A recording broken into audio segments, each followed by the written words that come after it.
be bringing the fashion. Oh, I thank knew you. it. And I brought my little bag.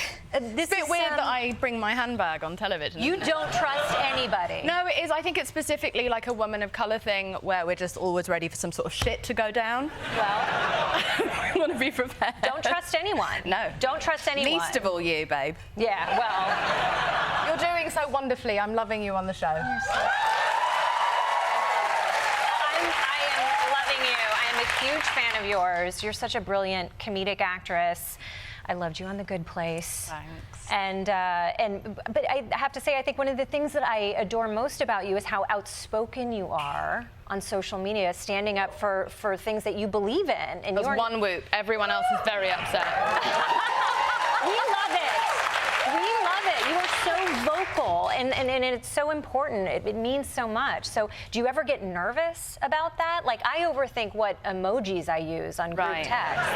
No, I think the problem is that I don't get nervous about it. I think that's where we've gone wrong, and I accept that. But I also think that I have started to occupy a very important but rare space for a woman in media, which is representation. It's like, fine, I'm South Asian representation, I get that, but we don't have enough representation of women who make mistakes, who falter, who get back up, who learn, who grow, and decide to do better. So many of us cancel ourselves and we remove ourselves from society because we've been bred to believe that we're supposed to always be so approved of, and I'm not always approved of, and sometimes I do make mistakes, and I am fallible, and I have had a messy life, and I'm a messy person, and we have to be able to see that in the public eye so that we all know that we reserve the right to make mistakes, to come back, and to grow and do better, I think.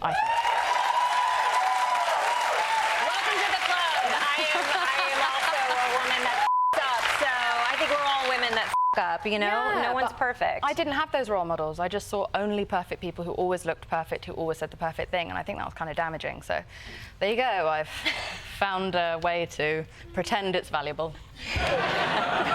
You have a new podcast out, Bad Dates. Yes. It is so funny. You get the best guests, and they come on and they tell these horrendous worst date stories. Yeah, it's so disgusting. It's unbelievable. Yeah. Never listen to it with any of your children. Oh, no, that's a bad idea. Or your parents.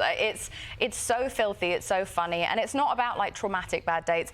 It's just about the silliest things we've ever done on the road to love or shagging or both. And I think that we can all relate. We've all, you know, we've all been there. We've all had terrible dates. Yeah. And or sometimes we are the bad date. Yeah, 100%, 100%. That's my wheelhouse. Yeah. Nailed that. What is your worst date? You told a horrible date story. Oh, the one that like almost gave Al Roker a heart attack. Yeah, for the second time. Yeah. Oh, God. Yeah, I'm sorry. I didn't know about the first one. Yes, no, I don't know. I just made that up. I totally made that up. No, you did. But it was a great story. And has that guy ever come back? No, but everyone's looking for him. Everyone's looking for him because he's a famous man. Basically, there was an incident with he took 3 steps into my apartment, passed out, and had a seizure, and all of his front teeth broke and flew across my apartment, and I had to call 911, which was actually really exciting if you're English and you've seen it done in the movies. But I did that. The police come in, and the ambulance and the fire brigade, and everyone's trying to resuscitate him. They bring him back to, and they're like, "Sir, have you taken anything?" He's like, "Yeah, I've had a little bit of cocaine, but I always take cocaine." And I was like, "Oh, sure, red flag, red flag." And then they were like, "Have you taken anything else?" And he was like, "No." And they start pulling the blanket over his body, and as they go past his penis, he gets rock hard, and he looks at me like bleeding with such regret and goes, "I might have had some Viagra."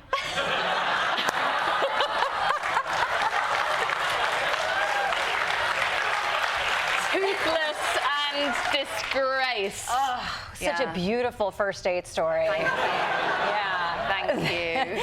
It's not James. It's not my boyfriend, James. And now they're together. They're in a healthy relationship. This is reason alone why they should start regulating erectile dysfunction medications as much as they regulate the abortion pill. Great reason. But you won't say who it is. It was an actor. actor, is it Chris Evans? It's not Chris Evans. Is it Chris Pine? But he has had a beard ever since, because he split his chin open that day and had loads of stitches. So just look under the chins of all of your next few guests, and you'll maybe find it. Oh my God. It's such a funny. So honey, isn't it? You hear all these horrible bad date stories. Yeah. What if you could give a piece of advice to people who are out there dating right now, having heard all these stories? What would you say? Anything's a dildo if you're brave enough. I love that. Cheers. Cheers. Cheers to that.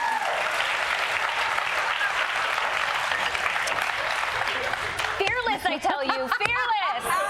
This is the problem. My publicist is there literally ready to jump please. me. This is late night TV. You can literally say anything. Anything.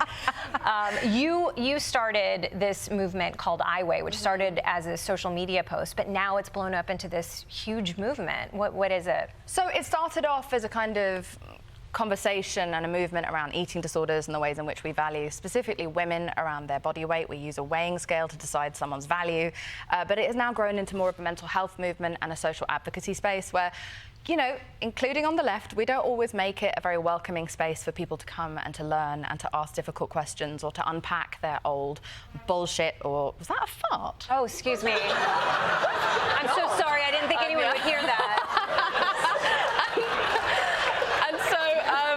Pretend like that didn't happen. I think we can sometimes over-punish people for what they just don't already know, and we can't separate ignorance from evil. And so what we created at iWay is a safe space where, you know, wherever you're from, Everyone's still laughing at the fart part. I'm so sorry. You're giving this very meaningful. No, but anyway, look, wherever you're from, wherever you're at in your knowledge, you're welcome with me, because I don't know shit about anything.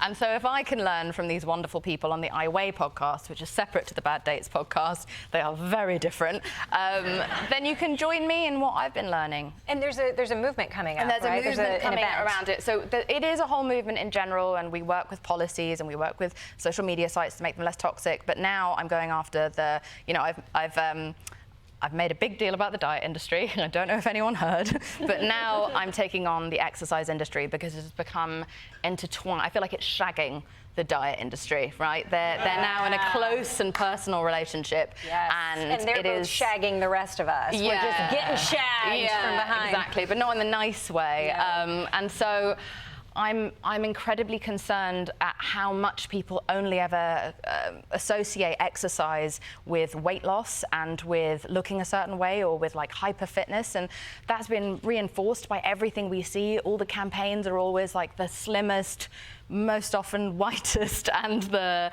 fittest and fastest people in the world. And actually, because I had an eating disorder for 20 years, I never used to exercise unless it was to punish myself for what I'd eaten the day before. And I think a lot of us have that cycle, especially if you were born in the 90s, or if you're a teenager who's growing up now. And so I would like to take exercise back. We leave fat people, we leave people with disabilities, we leave pregnant people, we leave all kinds of people out of the exercise world, and we make you feel like by the time you join a gym, you have to look like you've already been going to a gym for 10 years. Yes. And I'm so done with that, because the mental health benefits of exercise don't take 6 months to achieve. They're immediate, and you change the way that you sleep, and you change the way that you feel.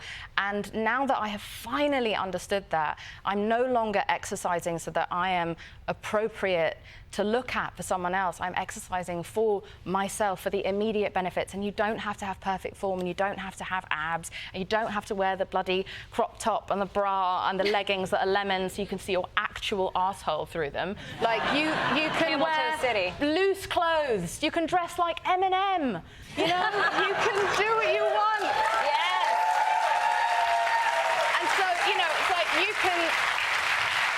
you can snack while you're exercising within reason. Be careful about throwing up down yourself. But I just want to reclaim it. I want to make sure that this club that we get left out of. Exclusive shouldn't be a good word anymore. It's a terrible word. It means leaving people out deliberately and pricing them out. It's becoming a wealth gap situation. So I'm trying to bring people back to exercise. We're trying to democratize exercise. And in May, you can join me on my social media as I'm going to try to do some exercise. It's going to become increasingly ridiculous, as you can imagine. imagine, every single day in May. And then we're going to start putting on events that are a safe space for exercise, where there aren't mirrors and there aren't tight clothes and there is fun food, and where we are not going to make you feel as though there is a physical standard you're supposed to meet. We just want you to feel happy. Mm.